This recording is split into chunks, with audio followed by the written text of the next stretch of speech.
ECSI fans, you want to revolutionize your sports investing habits? Allow me to tell you about WagerWire. WagerWire is an app that helps you become a superior bettor by allowing you to sync all your sports books and track all your bets in one place. See your current action, your betting history, and stats. You could also sign up for sports books and collect bonus offers. Follow them at WagerWire on X, as it's the best account on the platform. Head to App Store or Play Store now and search WagerWire and download the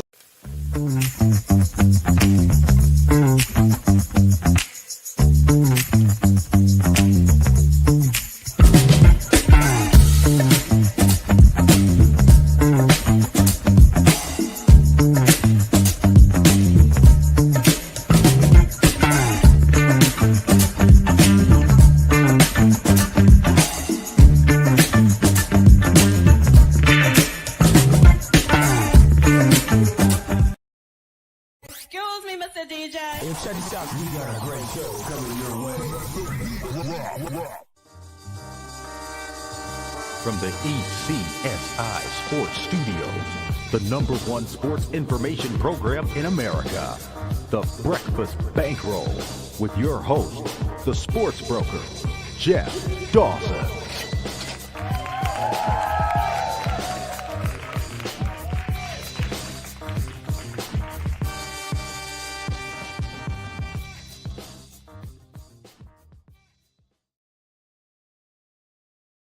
Good morning, sports fans from all around the globe. I am the host, Jeff Dawson, East Coast Sports Investors, and it's that time of the week for ECSI VIP and everyone else. Mr. Matthew George with some breakfast bankroll, NBA, WNBA, whatever he has on tap to talk about. First and foremost, a shout out to our proud sponsors and partnerships. It's WagerWire. Head on over to Google Play. Download the app. It is free.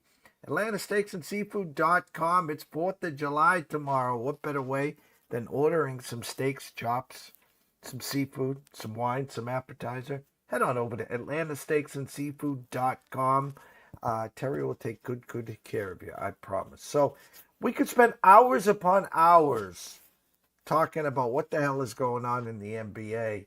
Just the NBA, but, we got stuff to do later today, so I want to make sure Matthew has his time here front and center, live from New York, Mr. Matthew George.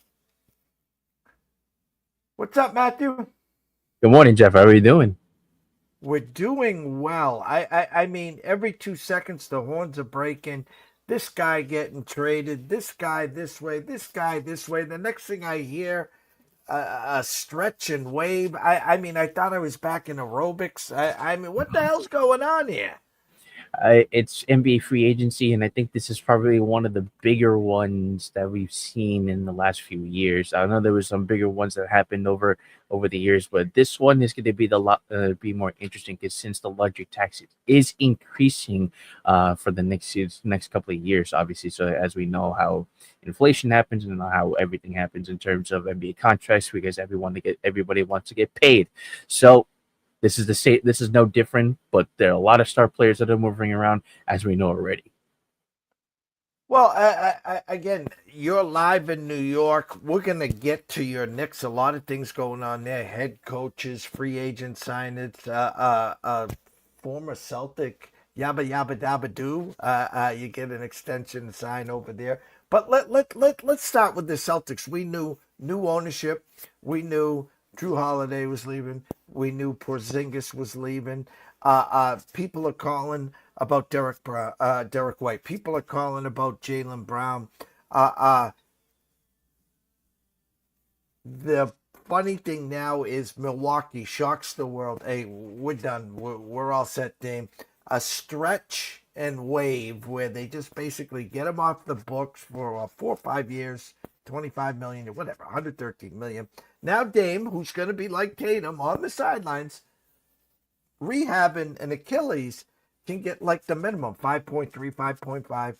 Celtics, Lakers, anyone knocking on the door is in on this. Give me the whole rundown here, Matthew. Yeah, so as we know that Miles Turner signed a massive 4 year, uh, massive 4 year deal with the Milwaukee Bucks.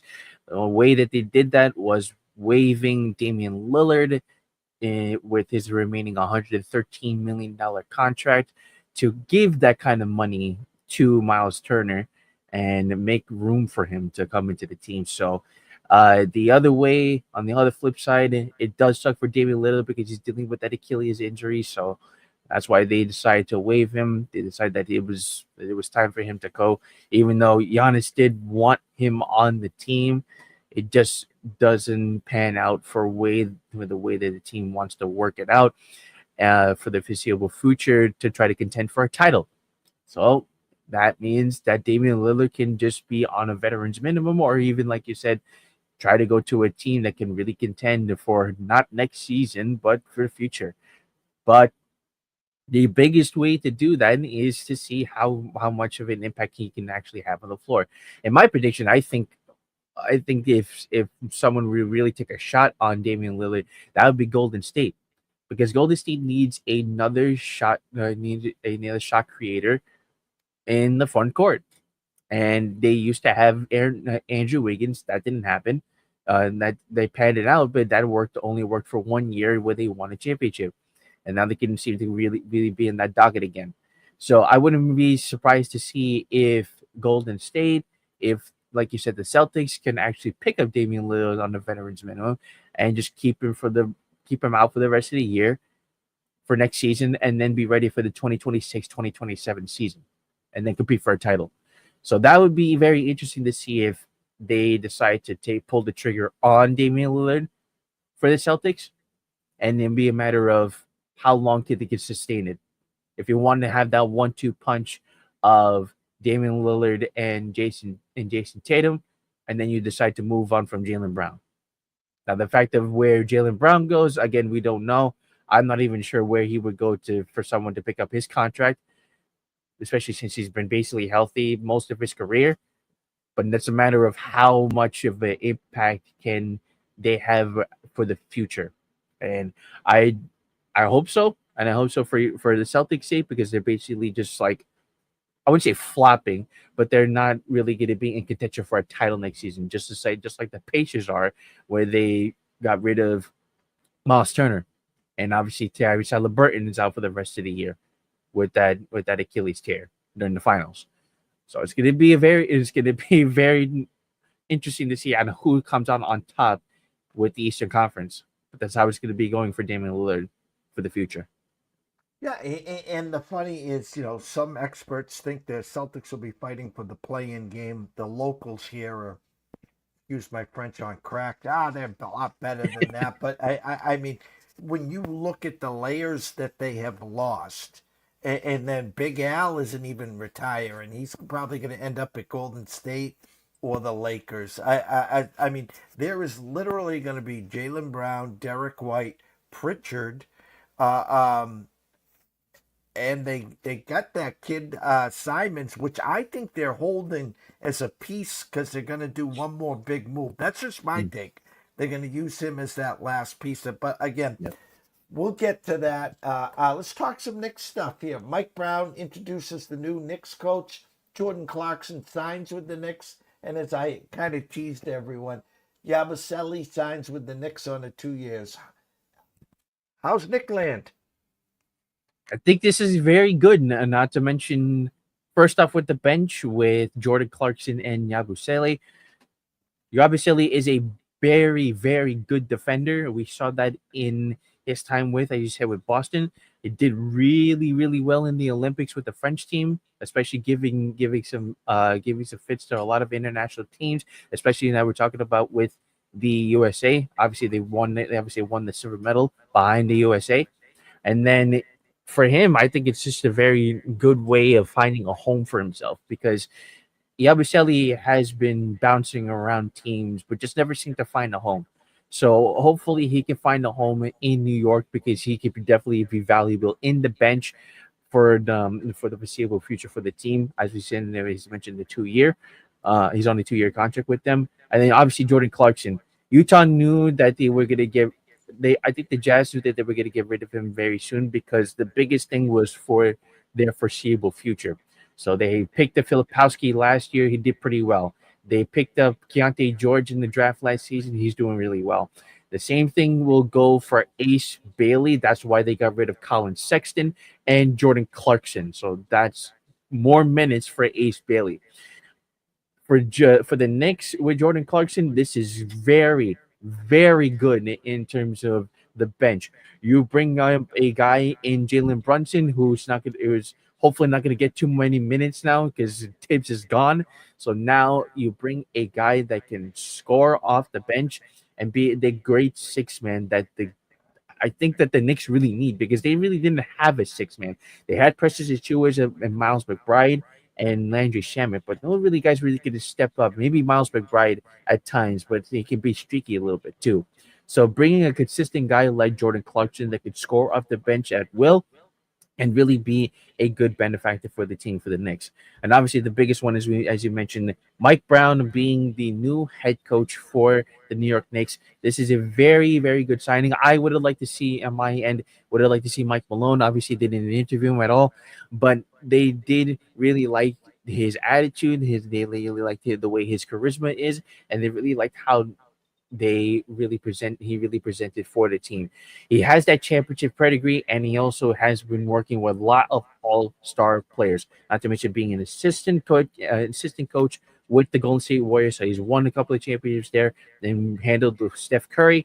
He's won championships with LeBron James, obviously, and with a talented team in Sacramento Kings with Tyrese Halliburton for that 1 year, and then also with Domantas Sabonis. So this is a very good, you know, trajectory of how the Knicks are going. They're second right now, actually, in the odds right now at I believe 8 to 1, 7.5 to 1 to win the NBA title. I mean, I would take it right now to get some value out of that because I mean it's a very wide open Eastern Conference. Not to mention, as we mentioned before already, that the Pacers and the Celtics will not be in contention for an NBA title.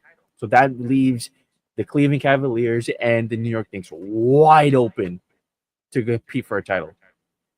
I think Orlando and Detroit might just have a little something to say in that, but we have all year to talk about that. Shout out to Denzel Lava, good friend, colleague, a part of this network here.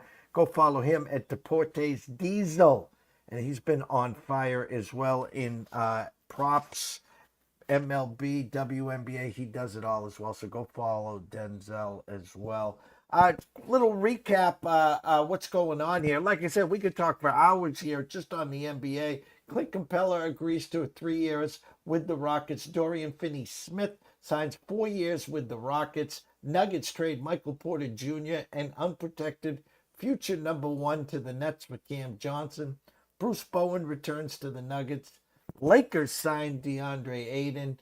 And of course, SGA, 4 year extension, super duper mega mega deal. You know, as much as they can pay him, here you go, it's yours thing. So, lot to cover there. Thoughts on the other landscape in the NBA? Yeah, and the SGA with the 4 year extension. I mean, obviously this is deserved because he won the title, so this is not surprising. Winning, not mentioned regular season MVP this past year, and winning final Western Conference Finals and NBA Finals MVP. So this is like all set in stone for him to get that massive contract extension. He definitely deserves it after winning an NBA title. His first one, and more to come, maybe possibly for the foreseeable future. We'll see how it goes with this young team. Miles Turner, I guess we mentioned we get going to the Bucks, so that's going to be a very interesting 1-2 punch with Giannis Antetokounmpo and Miles Turner. We see that the Houston Rockets are making so many moves this offseason, as you mentioned. Dorian Finney-Smith and Clint Capella being in that mix now. Dorian Finney-Smith is a very good shooter from three, and I think that this is a very good addition for the bench with the Houston Rockets. And then the same thing with Clint Capella because he's been with the team before, so it's not surprising that that he can be in a good asset for the team as well. And it also does very interesting to say that because why have him and also Steven Adams unless Steven Adams is on the move? So we'll see what happens there. I think Houston, in my opinion, and also Coach talked about it in this podcast as well. Houston could be a very, very legit threat to the Oklahoma City Thunder in the Western Conference because their bench is absolutely nuts. You have a guys like Reed Shepard and Cam Whitmore, along with Clint Capella, Dorian Finney-Smith, and Jabari Smith, who you just signed an extension with as well. What is happening here? So like that's a lot to uncover for the Rockets that you have to cover, and not to mention this starting lineup is absolutely amazing too. So that's going to be a very interesting scene. Interesting scene in Houston. Lastly, with the Nuggets, as we mentioned, Michael Porter Jr. going to the Nets for Cam Johnson. This is a very interesting trade for the Nuggets. I think they're very trendy way of doing it, I would say, because obviously Cam Johnson is a very good 3-point shooter. He's a lot more consistent, I would say, compared to Michael Porter Jr. because Michael Porter Jr. could be streaky as heck. So Cam Johnson brings in that consistency from three, and they also bring back a veteran guy in Bruce Brown because Bruce Brown, as we all know, with the 2013 championship, was a big reason why he came off the bench and shot many threes and played good defense. So the Nuggets are going to be a good threat in the Western Conference as well. And then the Lakers signed DeAndre. They had needed a center, and they got a center. So that's the way they're going to see how they do it. A former number one overall pick in 2018. So we'll see how DeAndre Ayton is going to mesh together with LeBron James and Luka Doncic. I hope so because he could be in that dunker spot and just be able to do whatever he wants in the paint. It's just a matter of if he could finish better, if they could really work this offseason to do better in this finishing, because I think he could be a big benefactor of why the Lakers could be in tension for a title because that's what LeBron James has been doing. He's been trying. The Lakers have been trying to find a way to keep LeBron James because he opted into his $52.6 million contract for this season. So this means that it's do or die for the Lakers now because if they don't compete for a title, it's basically over for LeBron James in Lakers Nation. Well, I'd hate to see them 15 games out of first and then LeBron getting moved at the deadline, trying to get Lucas some pizzas for the futures again. It'll be interesting. A lot of talk. Rookie camps heading out to Vegas. We'll be going throughout the summer here with you, Matthew, of course. Let's jump over to the WNBA. One, two, three, four, 5 games in all. LA travels to New York. New York now 10.5 was 12.5 overnight. Las Vegas travels to Indiana overnight. The Aces -1.5 now 4.5. Obviously, they're telling me again Caitlin Clark will not be playing, which didn't matter the other day when I was on Sports Grid and they getting what 9, 10, 11, and they win outright against Minnesota, so that was comical. Seattle at Atlanta overnight. Atlanta 1-point favorites now. Seattle 2-point favorites. Phoenix at Dallas. Phoenix 6-point favorites now 12.5 at Dallas. Obviously, telling me Paige Beckers will not be playing there. And then Washington at Minnesota. Minnesota 12-point favorites. Nice board today. What are your eyes seeing, Matthew? Yeah, we had a lot of this last week, so this is almost almost a repetition. I think the only thing that was missing was just the Golden State Valkyries, in that parlay that we did, and then parlay slash like best bets that we did last week. So, we're gonna go right back to the hill with a lot of some of the players that we used last week and some of the new ones for this week as well. So, first up with the Aces and the Fever, as we know that Caitlin Clark is still not in the lineup as of yet, but we're still going to take Angel Wilson for 20 plus points. This is a heavily juiced at -230, but you can use that as a parlay piece because she's hit that number of 20 plus points in 5 straight games. So it's not going to be surprised that she could do that against the Fever. It's a matter of how she could dominate in the paint because obviously there is a chance of like a chance like Aaliyah Edwards and all that kind of stuff, being able to then defend her in the paint as well. So we'll see how that goes, but she can definitely stretch the floor if she needs to. We'll go with Brianna Stewart against the Sparks tonight with 8+ rebounds. She's gotten that number at plus one. She's gotten the number tonight at plus 150, but she's hit that number with 8+ rebounds in 3 of her last 4 games. We're not surprised to see just how well that the Liberty has been doing throughout the season, but the Liberty, as of late, have been struggling. They've lost 3 of the last 4 games. This should be a step up game because the Sparks are not really particularly great this season. They're still trying to figure things out. There's They're only 5 games, they only 5 wins on the season. Uh, we're going with Skylar Diggins. I usually haven't done Skylar Diggins throughout the season, but we're gonna take her now against the Storm. This is against the Dream because this is a very, very good Dream team. So they definitely have to step up in terms of the prop market. So we're taking six plus assists for Skylar Diggins because she's hit the number 5 out of the last 6 games. Not to mention she's hit 4 straight before, hitting like I believe 5 assists in the previous second game in that span. We're taking Paige Beckers, but we'll see how if she does play tonight against Phoenix. She hit the number 40 of the last 5 games, but we'll see again. As we mentioned, we'll see if she plays again tonight because we did get that number last night at minus 112. And then Nafisha Collier against the Mystics is going to be a very interesting matchup tonight. But Nafisha Collier, we could take 8+ rebounds at minus 158. This is heavily juiced as well. But I think that you could put her and Angel Wilson in a parlay piece because you can get some plus money out of that because she's hit the number of 8+ rebounds in 10 of her last 12 games. So not to mention 2 straight. So this is going to be the WNBA is really racking on right now. But we see that how teams are separating from each other, and not to mention that when the coach did the podcast, the Golden State Valkyries. What in the world is going on with this new franchise? They're 9-7 coming into this weekend, and sometimes new franchises could be have a slow start. Not Golden State. That's not happening this season. So this is a very interesting dynamic that this team is coming in so far, and they're making a statement in their first season. And the way they're winning, they're not, these nip and tuck games. They're blowing teams out too. Started a little slow, but they're really cooking with Crisco and blowing some teams out. And again, with the Caitlin Clark injury, the Paige Beckers. So it's been some fun watch, some good. You really got to keep an eye on overnights to, again, actual now live numbers because telltale signs. But as we saw the other night, no Caitlin Clark, no problem. They still went into Minnesota and win, so anything can happen. Just be careful here. Usually have you on Friday, Matthew. It's 4th of July, so last 2 weeks ago, birthday on Friday, you were at Fanatics. This Friday, 4th of July, so only one spot for you this week. We'll make sure next week we get back to Thursday and Friday.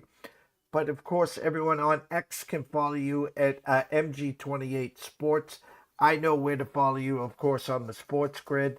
Tell everyone on this spot right now about your podcast with Coach and the rest of your schedule. Yep, Coach and I do the podcast every week, as you know. We do it Tuesday and Thursday. Sorry, I'm just gonna fix my thing here. Do, do, do, do, do, do, do, do. Why is this? Apologies. Yeah, so Coach and I do the podcast every single week with Tuesday and Thursday. That gets released, and then that gets released on Tuesday and Thursday. If you check that out, it will also be coming up live each morning on Tuesday and Thursday because we record Monday and Wednesday. On Scott Wetzel and Joe Madden will be handling this week for in-game live game day, as Jeff was on last night, giving us some good props from the Major League Baseball.